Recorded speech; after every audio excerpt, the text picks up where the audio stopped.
Old is gold, they say, and that's exactly what we experienced when we watched 83. In the year 1983, Kapil Dev and his Dream 11 accomplished a feat that has gone down in history for all of us to cherish, winning the Cricket World Cup at Lord's. The film 83 is based on that historic win. And among the key members of Team India was Sunil Gavaskar. His character was brought to life by actor Tahir Raj Bhasin, who is now joining us today. Tahir, welcome to WION. Hi, thank you so much for having me. Tahir, the 83 World Cup win is the stuff of legends in India's sporting history. Growing up, you too must have heard different stories of that triumph. How exciting was it for you to be asked to play a role in that movie, and that too of the legendary Sunil Gavaskar? Tell us a little bit about the preparations.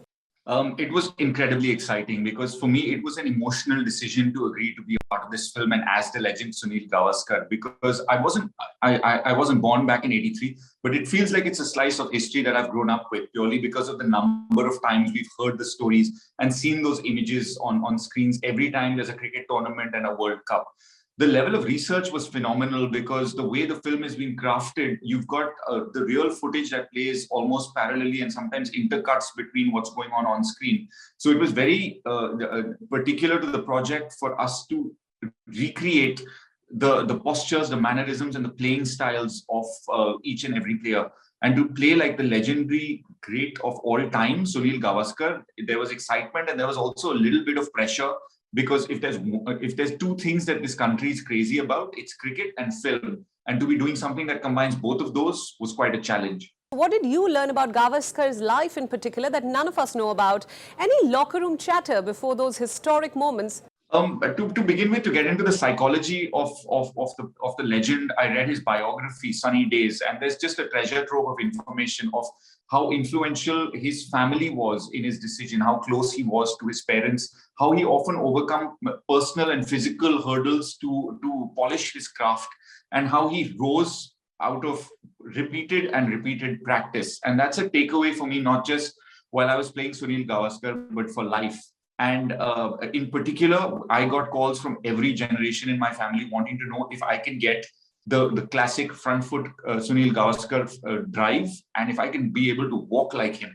And that's what took a lot of time of researching archive footage, watching a lot of his old matches and interviews to try and get that template right. And it took about 7 months of work with cricket coaches and body language experts to understand what that walk was. But it wasn't until I had the final conversation with Sunil Gavaskar himself before we went on shoot that I understood the psychology behind what people call the Sunil Gavaskar swag. And he said he had this very interesting anecdote where he said that if I'm walking out opening for the Indian cricket team and I've got giants like the West Indies, giants metaphorically and literally because they were all 6'2", I have to represent a certain poise and a certain confidence on behalf of India. And to me, I think that was phenomenal because that strut that everyone remembers Gavaskar for was a show of confidence of India's opening batting order. I want to next ask you about something which everyone wants to know about, I'm sure. Has Gavaskar watched the film himself, and what was his reaction? What did he say about your performance?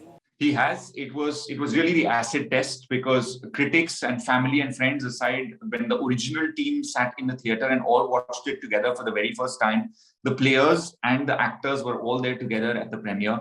And at the end of the film, I went and hugged Mr. Gavaskar, and I got the best response that I could have ever expected, which was that in your performance, I saw myself from back in the 80s.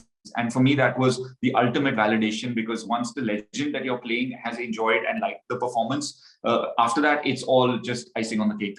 Now, my next question, Tahir, is a slightly tricky one. Everyone knows that Indians love both cricket and Bollywood. Which one would you say comes first and why?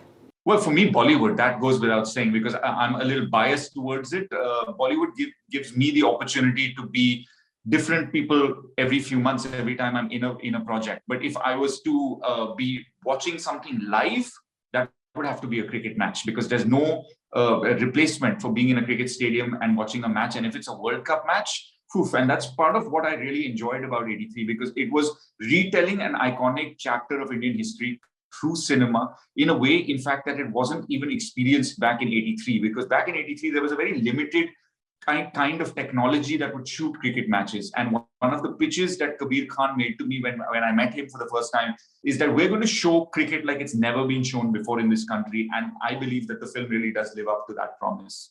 You know, from whatever you've said in this interview, it's clear to me that you're certainly a cricket fan. So anything that you would wish that the Indian cricket team that we have today can take as a source of inspiration from the 1983 team? More than the cricket team, I would also like to reach out to cricket fans, because if there's one thing that I have learned through this process of making 83 the film is my respect for sportsmen and women. And as a nation, we enjoy the wins. We love it when the team is up there at the pedestal. But I feel like it's important to support your favorite sportsman or woman, even when they're going through the process of becoming who they are. And that was my learning, is that it's important to enjoy the process and respect the process. Anything that I would want the cricket team to have otherwise would just be to have the courage and conviction to battle all odds, just like the team back in 83 did. So personally, I saw 83. It was so well directed with some great performances, including yours.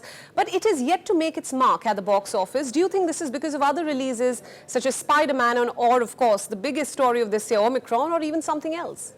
I would have to say it's Omicron, because there have been instances in the past, in the pre-pandemic days, when there have been multiple releases on the same day. The great thing, however, the upside is that 83 is a timeless piece of work. Like, you can watch it today, you can watch it 3 weeks from now, 4 months from now. It'll still evoke the same kind of emotion as it did when we watched it at the premiere. And I'm just incredibly grateful to have lived the moment where I had the opportunity to wear the Indian cricket kit and walk out of the pavilion at Lord's onto the pitch as Sunil Gavaskar. Absolutely, Tahir. Thank you so much for all your insights into a legacy that we, of course, all cherish. And thank you for speaking to us on WION. We wish you, the entire team, the film, a lot of success. And here's wishing you a Happy New Year. Thank you. Happy New Year to you too. WION World is now available in your country. Download the app now and get all the news updates on the move.